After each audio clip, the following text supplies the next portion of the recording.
there aren't that many programs in middle school or high school for doing things in theater other than acting. There are some, which is great, but there's certainly not to be a musical theater composer usually. There's usually not to be a casting director, to be, maybe there is some tech work to an extent, but like specific, costume design or lighting design, it's not always available, but I think still teachers encouraging students to sort of try those things on their own and being given the freedom to try that a little bit and then to be guided, that was always present for me. So I think knowing that there was theater outside of just performing was always in my mind. I always went into it thinking there's more than just being an actor on stage, and so that's why it wasn't so weird to switch to think about writing.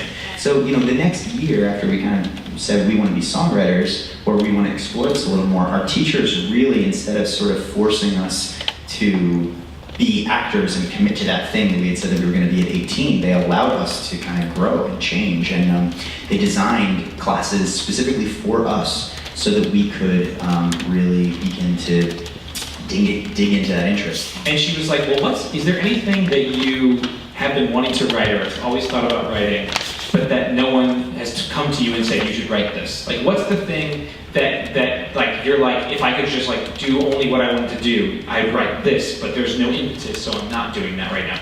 And we're like, well, yeah, we had this weird idea for a show that we talked about in college, but and she's like, I want to do that, I want to do that. And we're like, well, let us tell you what it is. And then we told her the story, and we told her the premise of a very early version of what Dear Evan Hansen would become. And I think she was probably like, oh, okay. We talked about, in writing this, we kind of made a commitment that this was going to be the show that we were just going to write for ourselves and that no one had to like and no one probably would like.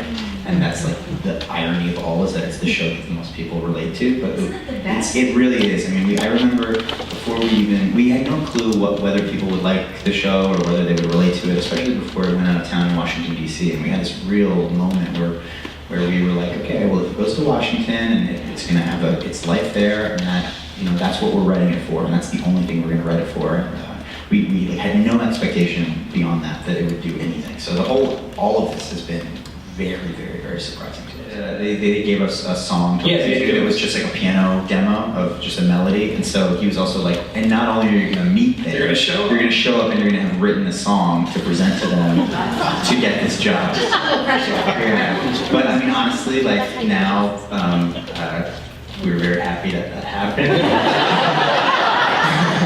And so the song that we wrote on the plane to meet them in City of Stars.